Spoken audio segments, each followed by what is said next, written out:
এই বিদ্যালয়ত অধ্যয়নৰত ছাত্ৰ ছাত্ৰী অভিভাৱকসকলক আমি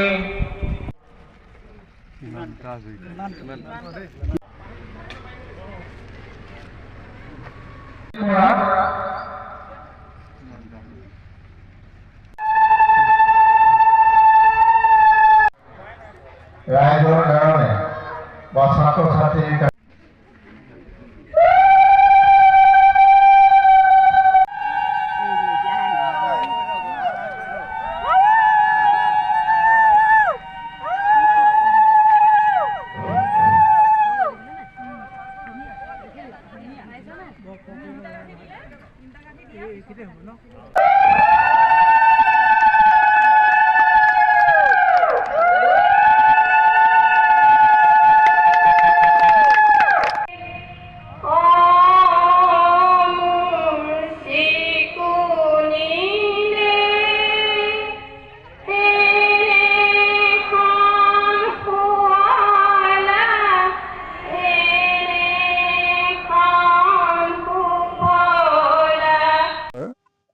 শতবৰ্ষৰ সামৰণি অনুষ্ঠান আজি প্ৰথম দিনাৰ কাৰ্যসূচী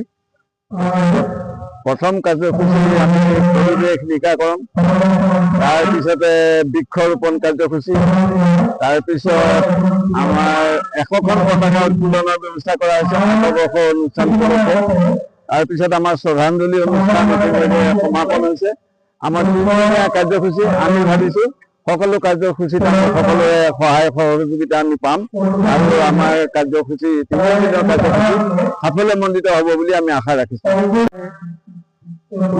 বিদ্যালয়ৰ শতবৰ্ষ অনুষ্ঠানৰ প্ৰথম দিনাৰ প্ৰথম কাৰ্যসূচী পৰিৱেশ নিকাৰণ কাৰ্যসূচী আছিলে বৃক্ষৰোপণ। এই বৃক্ষৰোপণত আমাক শতবৰ্ষ অনুষ্ঠানৰ আদৰণি সমিতিয়ে আমাক বিশেষ দায়িত্ব অৰ্পণ কৰিছিল। সেয়েহে আমি সমিতিৰ দায়িত্ব পূৰ্ণৰূপে ৰক্ষা কৰি আমি এই বিদ্যালয়ৰ সৌন্দৰ্য বৃদ্ধি কৰাৰ কাৰণে আমি 8জোপা 4জোপা নাহৰ পুলি 2জোপা বকুল পুলি আৰু 2জোপা ফক্সটেলৰ পুলি আমি ৰোপণ কৰি এই তাঁতীবাহাৰ মজলীয়া বিদ্যালয়ৰ সুস্থ বৃদ্ধি কৰাৰ উদ্দেশ্যে আমি আজি এই বৃক্ষৰোপণৰ দায়িত্বত আমি অংশগ্ৰহণ কৰি এই পুলিকেইটা ৰোপণ কৰা হ'ল। সেয়েহে আমি এই পুলিকেইটা যাতে আমাৰ এই পৰিচালনা সমিতিয়ে যাতে সংৰক্ষণ কৰি ৰাখে তাৰ কাৰণে মোৰ বিশেষভাৱে অনুৰোধ থাকিল। আজি আমাৰ এটা বৰ বিশেষ অনুষ্ঠান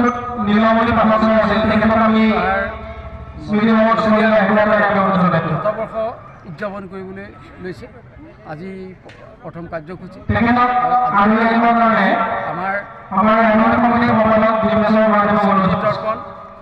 100 বছৰীয়া জয়ন্তী উপলক্ষে 100খন পতাকা উত্তোলন বিশিষ্ট ব্যক্তি অভিভাৱকসকলৰ জৰিয়তে কৰা হৈছে আৰু প্ৰাক্তন ছাত্ৰ ছাত্ৰীও ইয়াত সহযোগ কৰিছে।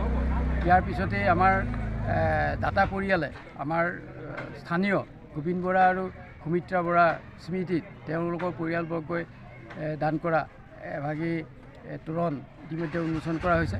ইয়াৰ পিছতেই আমাৰ তাঁতীবাহাৰ মজলীয়া বিদ্যালয়ৰ স্মৃতি ৰক্ষাৰ্থে এটি স্মৃতি ভৱন নিৰ্মাণ কৰা শতবৰ্ষ স্মৃতি ভৱন আজি আমাৰ ইয়াত সম্পূৰ্ণ নহ'লেও হ'ল।